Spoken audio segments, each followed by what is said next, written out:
Ancient Greek के अंदर एक लफ्ज़ है यूडिमोनिया, जिसकी क्लोजेस्ट ट्रांसलेशन हमें फ्लरिशिंग मिलती है। इवन तो हमारे पास कोई कॉन्क्रीट ट्रांसलेशन नहीं है इसकी, जो क्लोजेस्ट है उसका मतलब है फ्लरिशिंग। काफ़ी फ़िलासफ़र्स कहते हैं कि दिस वर्ड मीन्स हैप्पीनेस, लेकिन आई डिसएग्री विद दैट। वो मैं थोड़ी देर में एक्सप्लेन करता हूँ why do I disagree with it. जिस सेंस में एरिस्टोटल ये वर्ड यूज़ करता है यूडिमोनिया, जिस सेंस में एरिस्टोटल यूज़ करता है, he kind of uses it to describe the highest good humans could strive towards, or a life well lived. Okay, why do I believe that this word does not mean happiness, at least in the sense in which Aristotle used this word? Aristotle कहता है कि eudaimonia जो है ना, it can be achieved by being morally virtuous. It can be achieved through living virtuously. So if we were to equate moral righteousness with happiness in the sense which some philosophers say कि eudaimonia का मतलब happiness है, तो it would not be plausible, because it would mean कि moral virtue is outside of our own control, because happiness itself is out of our own control. Everyone is bound to taste their own share of suffering in their life, right? Unknown circumstances की वजह से they are exposed to pain, and they're unhappy at times. As we all know, you cannot be happy at all times. So when you're unhappy, does that mean you're morally not righteous? Are you morally corrupt in those times when you are unhappy? That's not possible. So I believe that's one of the reasons why happiness जो है ना, वो यूडेमोनिया की definition नहीं है जिस तरह Aristotle ने उसको यूज़ किया। दूसरी चीज़ कि हैप्पीनेस क्यों नहीं डेफिनेशन हो सकती यूडेमोनिया की, वो ये है क्योंकि when you are morally righteous ना, when you are living virtuously, तो उसके लिए आपको काफ़ी ऐसे काम करने पड़ते हैं जो कि इमीडिएटली आपको अनहैप्पीनेस कॉज करते हैं, राइट? मतलब फर्ज करो कि a close friend of yours, just an example out of the top of my head, आपका बड़ा क्लोज फ्रेंड है, ठीक है, उसने कुछ गलत काम किया, फॉर एग्जांपल उसने चोरी किया, ठीक है, और आप बड़े मॉरली राइचियस हो, ठीक है, आप बड़े मॉरली वर्चुअस हो, तो आप वो देखोगे और you will be forced to speak up against it in the public or against him or whatever. You'll just be forced to speak up against it, even though it makes you unhappy to do that because he's your friend, but you have to do that. I don't think so example fit here, but you get the context in which I'm talking. तो यही scene है about eudaimonia कि if it was equated to happiness, then it would mean कि being morally virtuous would always result in happiness, when that's clearly not the case. Being morally virtuous and living virtuously might give you a feeling of contentment, लेकिन happiness की feeling वो शायद ही कभी देती हो, in the short term देती होगी, लेकिन in the long term it always makes you content with yourself if you are at that level of क्योंकि हैप्पीनेस और कंटेंटमेंट ये और सैडनेस ये बहुत मुख्तलिफ चीज़ है। Happiness and sadness are basically emotions. Happiness is kind of a short term feeling which जो कि डिपेंडेंट होती है on external stimula, external events, लेकिन सैडनेस भी इसी का ये सीन होता है, it is a short term feeling dependent on external stimula, external events. Contentment on the other hand वो एक लॉन्ग टर्म फीलिंग होती है, it is feeling of peace, being at peace with your self, your past and the anxieties of your future.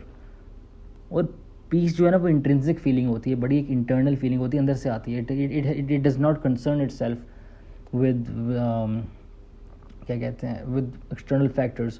तो अगर किसी sense में उसने use किया भी है ना यूडिमोनिया, तो I believe it would have been used in the sense of contentment. Happiness की सेंस में वो यूज़ नहीं किया जा सकता वर्ड यूडिमोनिया। खैर, now that we settled it, जो ओरिजिनल डेफिनेशन एरिस्टोटल ने खुद दी है ना, वो कुछ जगहों में फ्लरिशिंग की एग्जाम्पल देता है, कुछ जगहों पे कहता है कि अ लाइफ वेल लिव्ड मीन्स कि आपने यूडिमोनिया अचीव कर लिया। कुछ जगहों पे वो कहता है कि मॉरली वर्चुअस जब आप हो, आप जब राइचियस हो ना, तो तब आपने यूडिमोनिया अचीव कर लिया। अब फ़िलासफ़ी के अंदर काफ़ी डिफरेंट स्कूल्स हैं फ़िलासफ़ी के।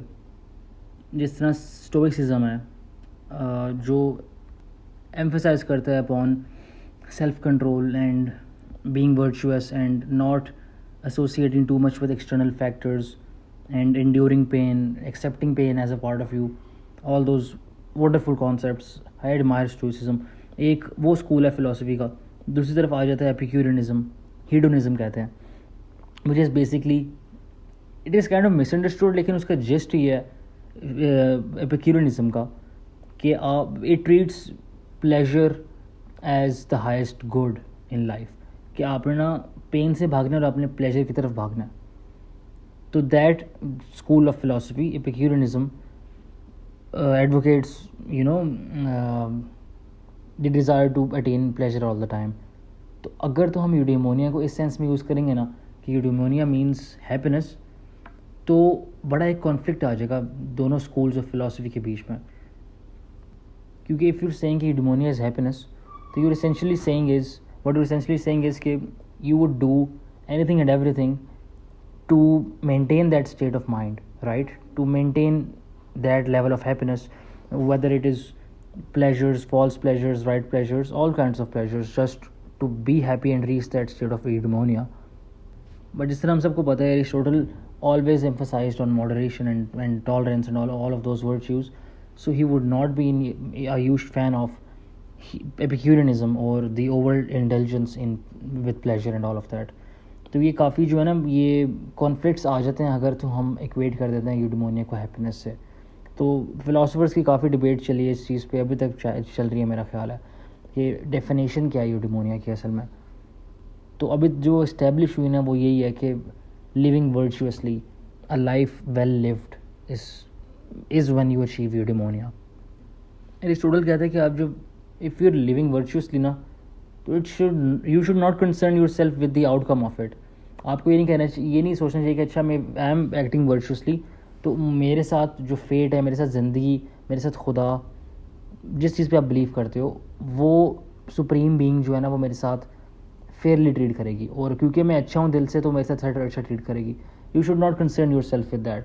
आपको बस होना चाहिए कि आपने अच्छा होना है, you should be intrinsically a good person, and that's all that you should concern yourself with. You should not concern yourself with the outcome of it. क्योंकि काफ़ी दफ़ा आप दिल से अच्छे होते हो, आपके साथ बुरा हो जाता है. काफ़ी बार यही होता है कि अच्छे लोगों के ज़्यादातर उनके साथ ही बुरा होता है.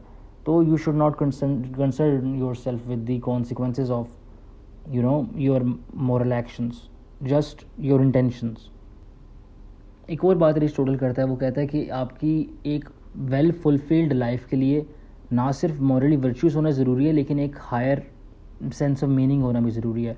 ये हमें बड़ा क्या कहते हैं, अगर हम कंपेयर करें सेनेका के मॉरल लेटर्स को और एरिस्टोटल की ये वाली बात को, तो काफ़ी सिमिलैरिटी नज़र आती है. क्योंकि सेनेका भी अपने मॉरल लेटर्स में ही कहता है कि सफरिंग को एलिवेट करने के लिए, और सरप्राइजिंगली जॉर्डन पीटरसन भी ये बातें करता है काफ़ी ज़्यादा. If you watch his psychological lectures या फिर podcast, I am a huge fan of Jordan Peterson. I say कि you go read his book 12 rules for life and beyond order. 2 किताबें हैं उसकी. एक और किताब है मैप्स ऑफ मीनिंग, जो बहुत मुश्किल है, जो मुझे कभी समझ नहीं आई, 1995 में उसने लिखी थी. तो खैर, Seneca, Jordan Peterson, Aristotle, all of them से कि you should have a higher sense of meaning in life.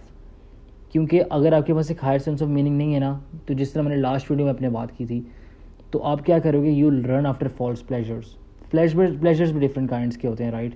आपके कुछ काइंड्स के होते हैं सही तरह के pleasures, like a wise man would take pleasure in reading books. He would take pleasure in being wise. He would take pleasure in gaining wisdom. So those kinds of pleasures do no harm to him or to other people. So that kind of pleasure is not bad. That kind of pleasure is good. तो वो बुरा pleasure नहीं है. That's not false pleasure. नहीं, false pleasure क्या होते हैं? Like sexual pursuits हो गए, और the pleasures of eating too many exotic foods, वो वाला सीन हो गया. It kind of ends up harming your health ना. तो वो एक आ जाती है कैटेगरी फॉल्स प्लेजर्स की आ जाती है, कि आप अपनी लाइफ को एक फॉल्स मीनिंग देते हो because you do not have an original deep sense of meaning.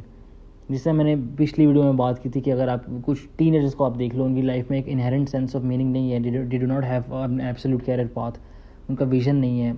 Obviously 15-16 साल के बच्चे को क्या पता होता है उसने क्या करना आगे. तो what they do is, what I did was what almost every brown guy in our society, a teenager does, इसके वो जिम स्टार्ट कर लेता है, या इश्क मशूकी में पड़ जाता है कि यार मुझे एक मीनिंग चाहिए अपनी ज़िंदगी में, मेरी मीनिंगलेस लाइफ क्यों है, इसको मीनिंग देता हूँ मैं. तो having a deep sense of meaning is very important according to Aristotle here. He says कि अगर आपने एक वेल फुलफिल्ड ज़िंदगी जीनी है ना, तो आपके पास कुछ ऐसी रेपिटेटिव टास्क होने चाहिए जो एक एंड की तरफ कंट्रीब्यूट कर रहे हो, और रेपिटेटिव टास्क करते करते आपको एक सेंस ऑफ फुलफिलमेंट मिलती रहे। वो कहते हैं कि ये फुलफिलमेंट जो है ना, ये जितने मर्जी पैसे आप इकट्ठे कर लो, जितने मर्जी आप मटेरियल गेंस कर लो, जितने मर्जी गाड़ियाँ खरीद लो, वो जो बेंचमार्क आप क्रॉस करो ना, अच्छा मेरे बैंक अकाउंट में 50 लाख रुपए होने चाहिए, अच्छा मेरे बैंक अकाउंट में करोड़ रुपए होना चाहिए, वो बेंचमार्क्स आप क्रॉस करते रहोगे, वो हैप्पीनेस मिलेगी आपको, शॉर्ट टर्म हैप्पीनेस मिलेगी, लेकिन वो कंटेंटमेंट नहीं मिलेगी आपको। जिस तरह अगर आप बात कर लो, डज मनी बाय हैप्पीनेस, या money does buy happiness, but money does not buy you contentment. पैसा सुकून तो लाता है, लेकिन एक लिमिट तक लाता है ना। एक बंदा है जो मैस्लोस हायरार्की ऑफ नीड्स पे पहले लेवल पे जो अपनी फिजियोलॉजिकल नीड्स पूरी कर रहा है, जो अपनी रोटी मकान के मसले से निकल ही नहीं पा रहा, वो 9 to 5 से निकल ही नहीं पा रहा, वो पहली तारीख का वेट में पड़ा हुआ है कि भाई कब तनख्वाह आई तो मैं अपने खर्चे वगैरह पूरे करूँ। तो वो तो भाई सोच ही नहीं सकता कि भाई मैं अपनी सेल्फ फुलफिलमेंट पे काम करूँ, मैं अपनी खुशी ढूंढूँ ज़िंदगी में। वो उस लेवल पे पहुँचा ही नहीं है ना अभी कि मैं इंटेलेक्चुअल परस्यूट की तरफ जाऊँ। वो तो अभी 9 to 5 में फंसा हुआ है, राइट, पहली मैस्लो हायरार्की की लोएस्ट स्टेज पे फंसा हुआ है। तो जब आपका money is your biggest problem, तो then it will solve most of your problems. लेकिन when you cross that limit ना, जब आप थोड़ा आते हो, थोड़ा क्लासेस आप ट्रांससेंड करते हो, तो यू रियलाइज़ कि it does not add much value. अगर एक बंदा है जिसकी तनख्वाह ही 10 लाख रुपये है, उसकी लॉटरी में करोड़ रुपया निकल भी जाएगा, उसको ज़्यादा फ़र्क नहीं पड़ेगा, 2-3 हफ्ते खुशी मनाएगा, क्या मिल जाएगा उसके बाद। एक बंदा है, ठीक है, वो घर बनाता है अपने पैसे से, तो वो मोहल्ले वालों को बुलाएगा, अपने रिश्तेदारों को बुलाएगा अपने घर, अच्छा देखो मैंने घर बनाया है, वो उसकी तारीफ़ करेंगे, अच्छा घर बनाया, तुमने बड़ी अच्छी गाड़ी ली है, उसको एंडेयरमेंट मिलेगी, उसको किक मिलेगी एक, अच्छा यार लोग तारीफ़ कर रहे हैं, उसको खुशी की फीलिंग मिलेगी। वो डिल्यूजन उसने क्रिएट कर लिया कि अच्छा यार ये जो है ना, ये घर बनाया मैंने, ये मेरी कॉज ऑफ हैप्पीनेस है। नो, जो एंडेयरमेंट वो रिसीव कर रहा है ना, जो उसको सोसाइटी में उसका रैंक अप हो गया, +1 हो गया, उसकी वजह से उसको खुशी मिल रही है। वो तो एक ज़रिया है, सिर्फ घर या गाड़ी जो भी उसने लिया, पैसा सिर्फ ज़रिया है। और जो ज़रिया नहीं भी है ना, जो उसको एंडेयरमेंट मिल रही है, वो भी उसने गलत मीन्स टू एन एंड बनाया हुआ है। ही should not concern with what people think of him. लोग उसकी वाह करें या लोग ना वाह करें उसकी, he should not be concern with that. तो even though money will buy you happiness in the short term, happiness is by definition short term, it is not a long term feeling. Contentment is a long term feeling. तो पैसा आपको खुशी तो ला देगा, लेकिन सुकून नहीं ला के देगा। तो अरिस्टोटल वही कहता है कि अगर आपको एक वेल फुलफिल्ड लाइफ चाहिए, कंटेंटेड लाइफ चाहिए, तो आपके पास एक means to a higher end होना चाहिए। You should have a deep sense of meaning. एक चीज़ आइडेंटिफाई कर लो where you want to go in life, और उसको आप इनकलकेट करो अपने डे के अंदर through habits and through repetitive tasks. और वही repetitive tasks combined with being morally virtuous, you will achieve the sense of the state of eudaimonia.